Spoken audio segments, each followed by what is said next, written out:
programa Saber Direito desta semana é com o professor Mário Luiz Hamidoff.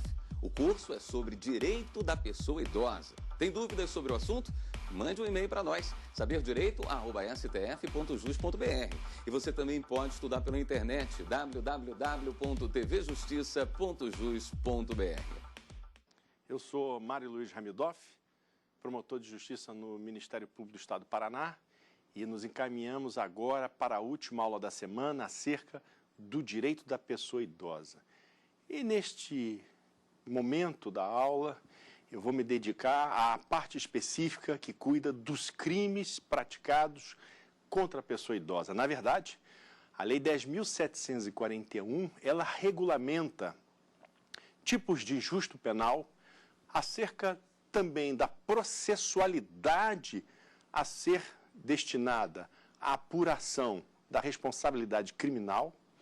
Não fosse isso, determina de igual forma a competência jurisdicional acerca da responsabilidade penal e as aplicações subsidiárias de figuras legislativas que sejam adequadas à responsabilização da pessoa física acerca de condutas, sobre condutas que possam ameaçar, causar prejuízos, sofrimento mental, físico ou social à pessoa idosa. Por óbvio que num estatuto onde se estabelecem regras relativas à cidadania da pessoa idosa, não seria o lugar próprio para se estabelecer direito penal. A intervenção estatal repressiva punitiva não tem o condão, não tem por objetivo a proteção. O idoso que for vítima de um injusto penal, de uma ação violenta que caracteriza crime, lamentavelmente, também não é contemplado pela intervenção estatal de cunho repressivo punitivo. A sanção penal, ela tem as suas finalidades, as suas funções, que são diversas do interesse da proteção da pessoa idosa. De outro lado, dá uma resposta e tenta intimidar as pessoas que, às vezes, se sentem intimidadas a praticar ameaças e violências à pessoa idosa. No entanto, não acredito que possa complementarmente oferecer políticas sociais públicas que efetivamente poderiam deixar a pessoa idosa salvaguardada desses atos de ameaças ou de violências. Muito bem, dito isso, primeiro passo, especificamente a responsabilização criminal, é entender, por exemplo, que o direito penal, ele não cria condutas. O direito penal descreve condutas. O direito penal, também aqui contemplado no Estatuto da Pessoa Idosa, ele desvalora condutas. No entanto, na maioria dos casos, dos crimes praticados contra a pessoa idosa, a pena máxima não ultrapassa o limite legal, cuja competência jurisdicional é ou são dos juizados especiais criminais. Então, a maioria dos crimes, que daqui a pouco vamos passar a descrevê-los, tem sua competência jurisdicional para o acertamento da medida legal no juizado especial criminal. Mas cuidado! O Estatuto da Pessoa Idosa determina a adoção da procedibilidade para os crimes até 4 anos em que se aplica a processualidade que é estabelecida no Juizado Especial Criminal, estabelecida pela Lei 9.099 de 96. Portanto, precisamos estar atentos, primeiro, para as questões procedimentais, para as questões processuais, ou seja, subsidiariamente, eu vou usar outras processualísticas que sejam adequadas para a resolução dos injustos penais previstos na Lei 10.741 de 2003. Ponto. Depois, levar em consideração que a grande maioria, a maioria dos tipos de injusto penal que contemplam ameaças e violências contra a pessoa idosa são de competência do Juizado Especial Criminal, em razão da Lei 9.099. Ainda, a Lei 9.099 emprestará o seu procedimento para apuração da responsabilização penal para os crimes previstos no Estatuto da Pessoa Idosa, cuja pena não for superior a 4 anos. Está, assim, expressamente dito na lei, no Estatuto da Pessoa Idosa, na Lei 10.741, de 1º de outubro de 2003. Portanto, é preciso ter em mente que na apuração judicial da responsabilidade criminal das pessoas que praticam condutas descritas como crimes específicos na Lei 10.000, segundo a Lei 10.741 de 2003, nós temos 4 situações. Nós temos, primeiro, a aplicação subsidiária de procedimentos adequados. A aplicação subsidiária do procedimento previsto pela Lei 9.099 de 96. A competência dos juizados especiais para a maioria dos crimes previstos no Estatuto do Idoso. E mais, vai se levar em consideração também os crimes contra a vida ou qualificados pelo resultado. Vamos ver, então, o que diz expressamente o Estatuto da Pessoa Idosa.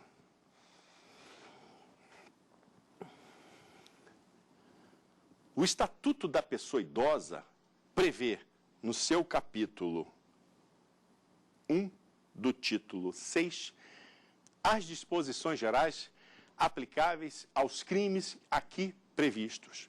Ou seja, subsidiariamente, no que couber, as disposições da Lei 7.347 de 85. Não fosse isso, aos crimes previstos no Estatuto da Pessoa Idosa, cuja pena máxima de liberdade não ultrapassar a 4 anos, até 4 anos, aplica-se o procedimento previsto na Lei 9.099 de 95, a Lei dos Juizados Especiais Cíveis e Criminais. E subsidiariamente, no que couber, as disposições do Código Penal e do Processo Penal. No Código Penal, nós levamos em consideração o que diz o artigo 12 do Código Penal. Por exemplo, a parte geral do Código Penal se aplica a toda a parte especial e a legislação extravagante, a legislação que não está codificada, mas que também estabelece, regulamenta a responsabilidade penal. O Código de Processo Penal, por sua vez, no artigo 3º, estabelece que, não existindo uma regulamentação específica, não existindo uma processualidade mais adequada, se utiliza subsidiariamente a processualística penal.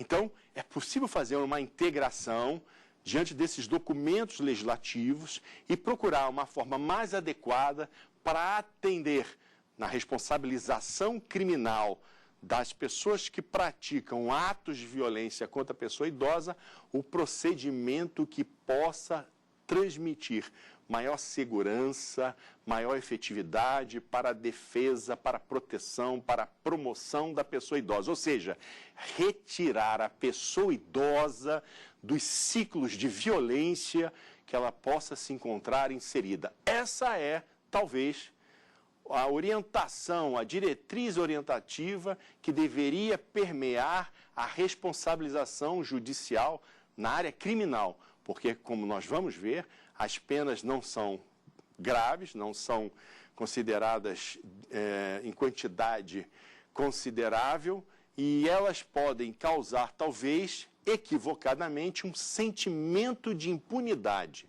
Não se acredita, por exemplo, que o direito penal vá dar conta das irregularidades, das ameaças, das violências praticadas contra a pessoa idosa, mas ela pode sim sobrestar, por exemplo, uma violência, um ciclo de violência, romper com essa circularidade em que a pessoa idosa tenha um sofrimento psíquico, biológico ou social. Dos crimes em espécies, diz o artigo 95. O Estatuto da Pessoa Idosa prevê, no artigo 95, que os crimes que são estabelecidos por essa lei deverão ser apurados. A persecução criminal deverá ser feita através de ação penal de iniciativa pública incondicionada. É o que está expressamente descrito no artigo 95. E mais, não serão aplicadas as hipóteses de isenção de pena, institutos do direito penal denominados de discriminantes putativas, como nós já falamos no começo das nossas aulas, que estão previstas no artigo 181 e no artigo 182. A ação penal de iniciativa pública incondicionada é exclusivamente uma atribuição estabelecida ao Ministério Público. O Ministério Público é o dominus litis da ação penal de iniciativa pública incondicionada. Logo, todas essas hipóteses aqui não dependerão de representação da pessoa idosa, não dependerão de representação do seu curador ou representante legal. Assim que o órgão de execução ministerial tiver conhecimento e elementos suficientes para a apuração da responsabilidade criminal, assim se comportará. Deverá determinar todas as diligências necessárias, a requisição de abertura de inquérito policial e oferecer denúncia, ou seja, a ação penal de iniciativa pública incondicionada.